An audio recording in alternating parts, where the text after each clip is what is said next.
எழுந்திருங்கள், விழித்திருங்கள், இலக்கை அடையும் வரை நிறுத்தாதிருங்கள். விவேகானந்தரின் அன்பு வாசகத்திற்கிணங்க நண்பர்களாகிய உங்கள் அனைவருக்கும் எங்களுடைய எஸ்ஆர்எம் யூடியூப் சேனலை பார்த்து வரும் அத்தனை நல்ல உள்ளங்களுக்கும் மனமார்ந்த வாழ்த்துக்களையும் வணக்கத்தையும் தெரிவித்துக் கொள்கிறேன். போன வீடியோவில் ஒரு வினா கேட்டிருந்தேன். அதற்கு ரொம்ப சிறப்பாக பதில் சொன்ன அனைவருக்கும் வாழ்த்துக்கள். அதற்கான விடைகளை இப்பொழுது பார்க்கலாம். உவே சாமிநாதர் ஐயர் அவர்களுக்கு எந்த ஆண்டு உருவம் பொறித்த அஞ்சல் தலை வெளியிடப்பட்டது அப்படின்னு கேட்டிருந்தேன். விடை பார்த்திங்கன்னா 2006 என்பது மிகச் சரியான பதில். இவருடைய பிறந்தநாள் பிப்ரவரி 19ஆம் நாளைத்தான் தமிழக அரசு தமிழ் இலக்கியத்திற்கான மறுமலர்ச்சி தினமாக அறிவித்தது. ஸோ கவனமாக பார்த்துக்குங்க, ரொம்ப முக்கியமான ஒன்று. அதே மாதிரி தான் இவரை தமிழ் தாத்தா என்ற ஒரு அடைமொழியாலும் சிறப்பிக்கப்பட்டவர் தான் இந்த உவே சாமிநாதர் அவர்கள். ஸோ அதனால் இவரை பற்றின டீட்டெயில்ஸ்லேருந்து கண்டிப்பாக ஒரு கொஷின் இருக்கும். ஸோ மறக்காமல் பார்த்துக்குங்க ஃப்ரெண்ட்ஸ். அதே மாதிரி இன்றைக்கி நம்ம பார்க்க இருப்பது பார்த்திங்கன்னா அறிவியல்லேருந்து ஒரு 30 கொஷின் கொண்டு வந்திருக்கேன். ரொம்ப யூஸ்ஃபுல்லாக இருக்கும். ஒவ்வொரு கொஷினுமே ரொம்ப பக்காவாக இருக்கும். ஸோ அறிவியல்னால் எல்லாம் போர் அடிக்கும் அப்படின்னு நினைக்காதீங்க. கவனமாக கடைசி வரைக்கும் இந்த வீடியோவை ஸ்கிப் பண்ணாமல் பாருங்கள். யாரெல்லாம் தொடர்ந்து படிக்கிறீங்களோ, தன்னுடைய இலக்கை அடையும் வரை நிறுத்தாமல் இருக்கீங்களோ அவர்களால் தான் இந்த போட்டித் தேர்வில் வெற்றி பெற முடியும் என்ற நோக்கத்தோடு செயல்படுங்கள் என்று சொல்லி இன்றைக்கி வாங்க ஃப்ரெண்ட்ஸ் வீடியோக்குள்ளே போகலாம். கேள்வி எண் 1. மரபுரிமை குரோமோசோம் கோட்பாட்டை முன்மொழிந்தவர் யார்? விடை சாட்டன் மற்றும் பவரி. மரபுரிமை குரோமோசோம் கோட்பாட்டை முன்மொழிந்தவர் யார்? விடை சாட்டன் மற்றும் பவரி. Question number 2. மெண்டல் அவர்களுடைய செய்முறைக்கு எந்த வகையான வண்ணங்கள் பட்டாணியின் தட்டை உபயோகப்படுத்தினர்? விடை பார்த்திங்கன்னா பச்சை மற்றும் மஞ்சள். மெண்டல் அவருடைய செய்முறைக்கு எந்த வகையான வண்ணங்கள் பட்டாணியின் தட்டை உபயோகப்படுத்தினர்? விடை பச்சை மற்றும் மஞ்சள். Question number 3. F1 கலப்பினத்தை ஒடுங்கு பெற்றோருடன் கலப்பினம் செய்வது இவ்வாறு அழைக்கப்படுகிறது. விடை சோதனை கலப்பு. F1 கலப்பினத்தை ஒடுங்கு பெற்றோருடன் கலப்பினம் செய்வது இவ்வாறு அழைக்கப்படுகிறது. விடை சோதனை கலப்பு. அடுத்து கொஷின் நம்பர் 4. குறுக்கேற்றத்தினால் ஏற்படுவது? விடை ஜீன்கள் மறு இணைவு. குறுக்கேற்றத்தினால் ஏற்படுவது? விடை ஜீன்களின் மறு இணைவு. Question number 5. ஹோலன்ட்ரிக் ஜீன்கள் டேஸ் என்பது ஆகும். விடை பல்வேறு பகுதிகளில் உள்ள ஒய் குரோமோசோம்களால் செயல்படுத்தப்படுகிறது. ஹோலன்ட்ரிக் ஜீன்கள் டேஸ் என்பது ஆகும். விடை பல்வேறு பகுதிகளில் உள்ள ஒய் குரோமோசோம்களால் செயல்படுத்தப்படுகிறது. Question number 6. எந்த உயிரினத்தின் முதலில் பாலிகள் குரோமோசோம்கள் கண்டறியப்பட்டது? விடை கைரோனாமஸ். எந்த உயிரினத்தில் முதலில் பாலிகள் குரோமோசோம்கள் கண்டறியப்பட்டது? விடை கைரோனாமஸ். அடுத்து கொஷின் நம்பர் 7. மனிதனின் பால் குரோமோட்டின்கள் யாரிடம் காணப்படுகிறது? விடை பெண். இதுவுமே ரிப்பீட்டடாக கேட்டிருக்காங்க. ஸோ கவனமாக பார்த்துக்குங்க. மனிதனின் பால் குரோமோட்டின்கள் யாரிடம் காணப்படுகிறது? விடை பெண். Question number 8. கீழ்கண்ட கூற்றுகளில் சரியான கூற்றினை தெரிவு செய்க. கூற்று A. ஜீன்களுக்கும் நொதிகளுக்கும் இடையே உள்ள தொடர்பினை பீடில் மற்றும் டாட்டம் என்பவர்கள் நியூரோஸ்போரா என்ற பூஞ்சையில் கண்டறிந்தனர். காரணம் R. இந்த அரிய கண்டுபிடிப்பிற்காக நோபல் பரிசு அவருக்கு வழங்கப்பட்டது. விடை பார்த்திங்கன்னா கூற்று A மற்றும் காரணம் R இவை இரண்டும் சரி. மேலும் கூற்றை காரணம் விளக்குகிறது. சரிங்களா? இதுவுமே அப்படியே ஒரு ரிப்பீட்டட் கொஷின். ஸோ கவனமாக பார்த்துக்குங்க. கீழ்கண்ட கூற்றுகளில் சரியான கூற்றினை தெரிவு செய்க. கூற்று ஏ, ஜீன்களுக்கும் நொதிகளுக்கும் இடையே உள்ள தொடர்பினை பீடில் மற்றும் டாட்டம் என்பவர்கள் நியூரோஸ்போரா என்ற பூஞ்சையில் கண்டறிந்தனர். காரணம், இந்த அரிய கண்டுபிடிப்பிற்காக அவருக்கு நோபல் பரிசு வழங்கப்பட்டது. விடை பார்த்திங்கன்னா கூற்று ஏ மற்றும் காரணம் ஆர் இவை இரண்டும் சரி. மேலும் கூற்றை காரணம் விளக்குகிறது. அடுத்து பார்த்திங்கன்னா கொஷின் நம்பர் 9, மின்சாரத்தை உருவாக்கும் மீன் எது? விடை ஈல். மின்சாரத்தை உருவாக்கும் மீன் எது? விடை ஈல். கொஷின் நம்பர் 10, விலங்கு செல்லில் இல்லாதது எது? விடை பசுங்கணிகம். விலங்கு செல்லில் இல்லாதது எது? விடை பசுங்கணிகம். கொஷின் நம்பர் 11, தைமஸ் சுரபி அமைந்துள்ள இடம் எது?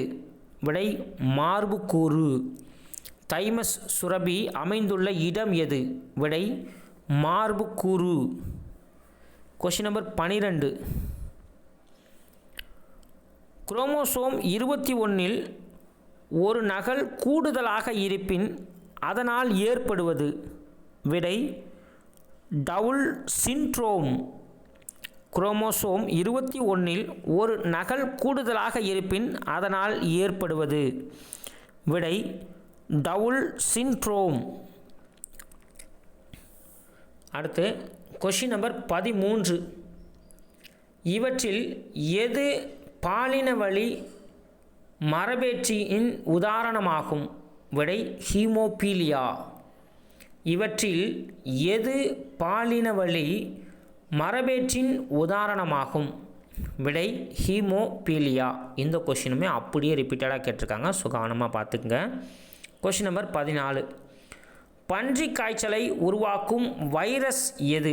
விடை பார்த்திங்கன்னா HINI வைரஸ். நல்லா பார்த்துக்குங்க. பன்றி காய்ச்சலை உருவாக்கும் வைரஸ் எது? விடை பார்த்திங்கன்னா HINI வைரஸ். கொஷின் நம்பர் 15, பொறுத்துக. அதற்கு நேராகவே ஆன்சர் கொடுத்துருக்கேன், ஸோ கவனமாக பார்த்துக்குங்க friends. Question number 1, hydrogen peroxide. விடை பார்த்திங்கன்னா பால்.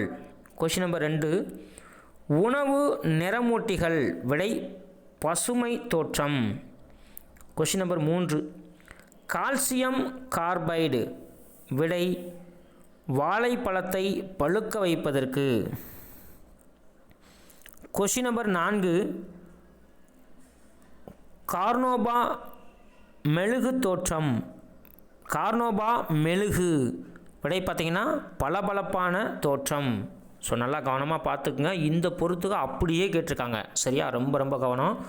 பொறுத்துக ஹைட்ரஜன் பெராக்சைடு. விடை பால். கொஷின் நம்பர் 2, உணவு நிறமூட்டிகள்.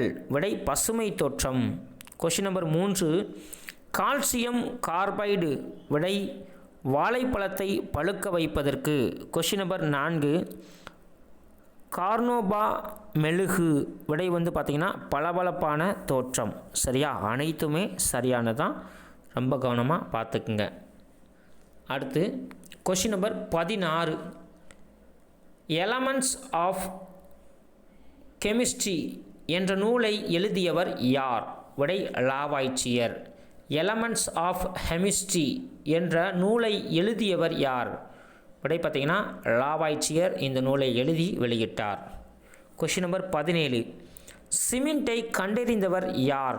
விடை ஆஸ்பிடின் வில்லியம். சிமெண்ட்டை கண்டறிந்தவர் யார்? விடை ஆஸ்பிடின் வில்லியம். கொஷின் நம்பர் 18, தமிழ்நாட்டின் மாநில மரம் எது? விடை பார்த்திங்கன்னா பனை மரம். ஸோ இந்த கொஷினாக ரொம்ப ரொம்ப முக்கியம், அடிக்கடி கேட்டுருவாங்க, சரியா? தமிழ்நாட்டின் மாநில மரம் எது? விடை பார்த்திங்கன்னா பனை மரம். இதுக்கு இன்னொரு பேர் இருக்குது, ஏழைகளின் கற்பக விருட்சம் அப்படின்னு கூட சொல்லுவாங்க, கற்பக தரு அப்படின்னும் சொல்லுவாங்க, சரியா? அப்படின்னாலும் பனை மரம் தான், ஞாபகம் வச்சுக்கோங்க. அடுத்து கொஷின் நம்பர் 19, விட்டமின் சி குறைபாட்டால் ஏற்படும் நோய். விடை ஸ்கர்வி. விட்டமின் சி குறைபாட்டால் ஏற்படும் நோய் எது? விடை பார்த்திங்கன்னா ஸ்கர்வி. கொஷின் நம்பர் 20, விலங்கு செல்லின் வெளிப்புற அடுக்கிற்கு என்ன பெயர்? விடை செல் சவ்வு. விலங்கு செல்லின் வெளிப்புற அடுக்கு விடை பார்த்திங்கன்னா செல் சவ்வு. கொஷின் நம்பர் 21, இரு சொல் கொண்ட வகைப்பாடு பெயரை அறிமுகப்படுத்தியவர் யார்? விடை பார்த்திங்கன்னா காஸ்பர்ட் பாகின். இரு சொல் கொண்ட வகைப்பாடு பெயரை அறிமுகப்படுத்தியவர் யார்? விடை காஸ்பர்ட் பாகின். கொஷின் நம்பர் 22, கீழ்கண்டவற்றுள் கலோரி மதிப்பு அதிகம் கொண்டது எது? விடை பார்த்திங்கன்னா டீசல். கீழ்கண்டவற்றுள் கலோரி மதிப்பு அதிகம் கொண்டது எது? விடை பார்த்திங்கன்னா டீசல்.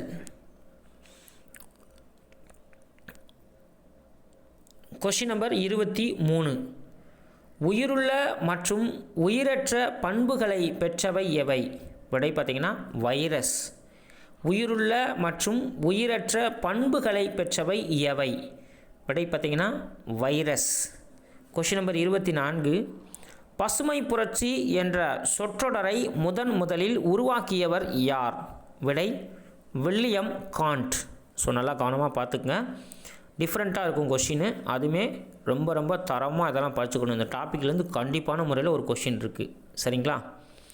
பசுமை புரட்சி என்ற சொற்றொடரை முதலில் உருவாக்கியவர் யார்? விடை வில்லியம் காண்ட். கொஷின் நம்பர் 25, மனிதனின் மார்பு எலும்பு எத்தனை? விடை 12. மனிதனின் மார்பு எலும்புகளின் எண்ணிக்கை எத்தனை? விடை 12.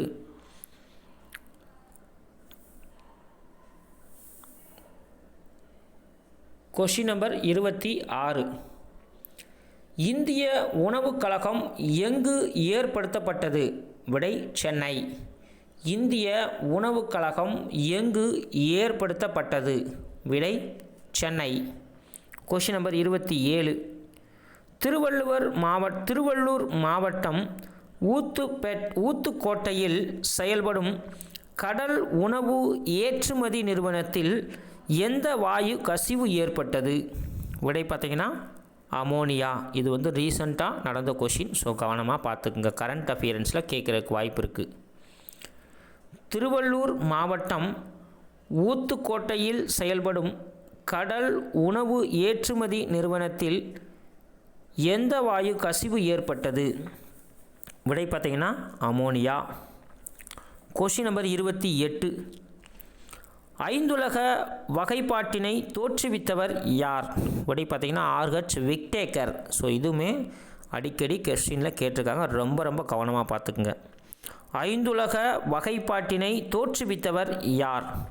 விடை பார்த்திங்கன்னா ஆர்ஹெச் விக்டேக்கர்.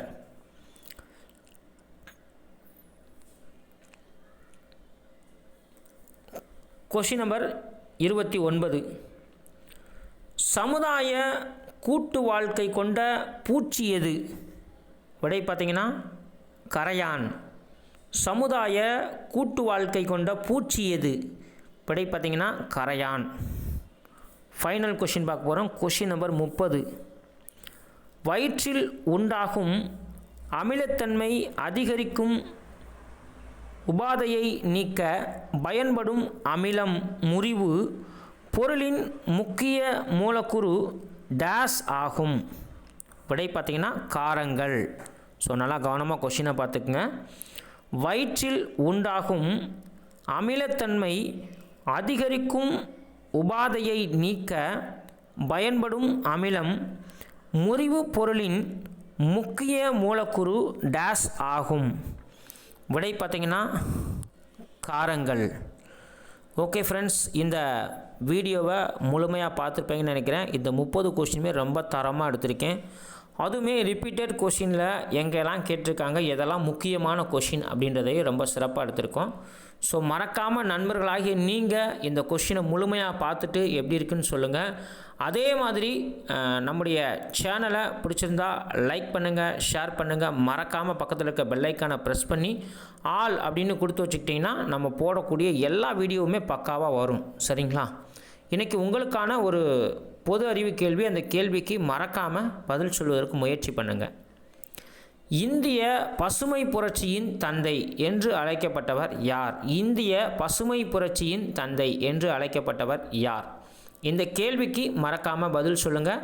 கமெண்ட்ஸில் சொல்லும்போது நெக்ஸ்ட்டு போடக்கூடிய வீடியோவில் இதற்கான பதிலை நான் கொடுப்பதற்காக முயற்சிக்கிறேன். சரிங்களா? Okay friends, thank you. தொடர்ந்து படிங்க. நிச்சயமாக வருங்கால தேர்வில் வருங்கால அரசு அதிகாரிகளாக உங்களாலும் வெல்ல முடியும், உங்களாலும் சாதிக்க முடியும் என்பதற்கு எத்தனையோ பயிற்சி இருக்கிறது. அதையெல்லாம் நீங்கள் முன் உதாரணமாக எடுத்து செயல்படுங்கள். நன்றி நண்பர்களே.